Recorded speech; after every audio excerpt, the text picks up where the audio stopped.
Welcome to Thoughts on the Market. I'm Laura Wang, Morgan Stanley's Chief China Equity Strategist. I'm Robin Xing, Morgan Stanley's Chief China Economist. On this special episode of the podcast, we'll discuss our 2023 outlook for China's economy and equity market and what investors should focus on next year.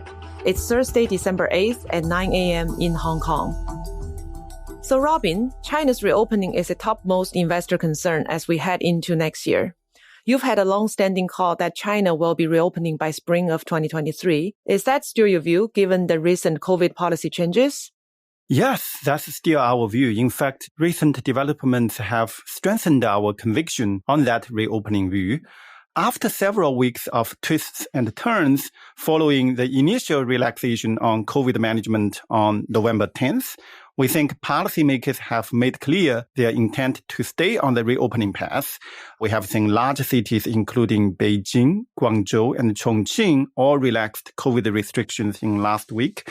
We have seen the top policymakers confirmed shift in the country's COVID doctrine in public communication. And COVID-0 slogan is officially removed from any press conference or official document. They started the vaccination campaign. And last but not least, we have also seen a clear focus on how to shift the public perception with a more balanced assessment of the virus. All of these enhanced our conviction of a spring reopening from China. What are some of the key risks to this view? Well, I think the key risk is the path towards reopening. Before full reopening in the spring, China will try to flatten the curve in this winter. That is to prevent hospital resources being overwhelmed, thus limiting excess mortality during the reopening process. This is because the vaccination ratio among the elderly remains low, with only 40% of people aged 80 plus have received the booster shot. Meanwhile, the medical resources in China are unevenly distributed between large cities and the lower tier areas. As a result, we do expect some lingering measures during the initial phase of reopening. Restrictions could still tighten dynamically in lower tier cities should hospitalization surge, but we will likely see more incremental relaxation in large cities. So cases might rise to a high level linearly before a more non-linear increase occurs after the spring full reopening. So this is our timeline of reopening, basically flattening the curve in the winter when the medical system is ready to do a proper full reopening in the spring. That's wonderful. We are finally seeing some light at the end of the tunnel. With all of these moving parts, if China does indeed reopen on this expected timeline, what is your growth outlook for Chinese economy, both near-term and longer-term? Well, given this reopening timeline, we expect GDP growth in China to remain subpar in near term. The economy is likely to barely grow in the fourth quarter this year, corresponding to a 2.8% year-over-year. Growth will likely improve marginally in the spring, but still subpar, as continued fear of the virus in part of the population will likely keep consumption at a subpar level up to early second quarter. But as normalization unfolds from the spring, the economy will rebound more meaningfully in the second half. Our full-year forecast for the Chinese growth is around 5%, which is above market consensus, and that will be largely led by private consumption. We are expecting pent-up demand to be unleashed once the economy is fully reopened by summertime. So, Laura, the macro backdrop we have been discussing have made for a volatile 2022 in the Chinese equity market. With widely anticipated policy shifts on the horizon, what is your outlook for Chinese equities within the global EM framework, both near-term and longer-term?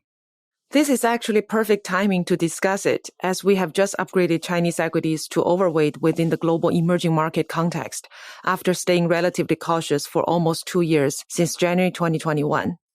We now see multiple market influential factors improving at the same time, which is for the very first time in the last 2 years. Latest COVID policy pivot, as you just pointed out, and property market stabilization measures will help facilitate macro recovery and will also alleviate investors' concerns about policy priority. Fed rate hike cycle wrapping up will improve the liquidity environment. Stronger Chinese yuan against US dollar will also improve the attractiveness for Chinese assets. Meanwhile, we are also seeing encouraging signs on geopolitical tension front, as well as the regulatory reset completion front. Therefore, we believe China will start to outperform the broad emerging market again. We expect around 14% upside towards the end of the year with MSCI China Index. How should investors be positioned in the year ahead? And what sectors do you think will be the biggest beneficiaries of China's reopening?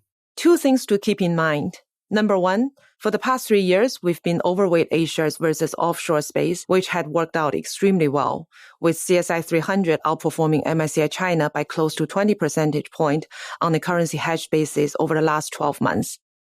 We believe this is a nice opportunity for the relative performance to reverse, given offshore's bigger exposure to reopening consumption, higher sensitivity to Chinese yuan strengthening, and to the uplifting effect from the PCOB positive result. Secondly, it is time to overweight consumer discretionary with focus on services and durables. Consumption recovery is on the way. What are some of the biggest risks to your outlook for 2023, both positive and negative? I would say the positive risks are more associated with earlier and faster reopening progress, whereas the negative risk would be more around higher fatality and bigger drag to economy, which means social uncertainty as well as bigger macro and earnings pressure will amount. And then geopolitical tension is also worth monitoring in the course of the next 12 to 24 months. Robin, thanks for taking the time to talk. Great speaking with you, Laura. And thanks for listening. If you enjoy Thoughts on the Market, please leave us a review on Apple Podcasts and share the podcast with a friend or colleagues today. The preceding content is informational only and based on information available when created. It is not an offer or solicitation, nor is it tax or legal advice. It does not consider your financial circumstances and objectives and may not be suitable for you.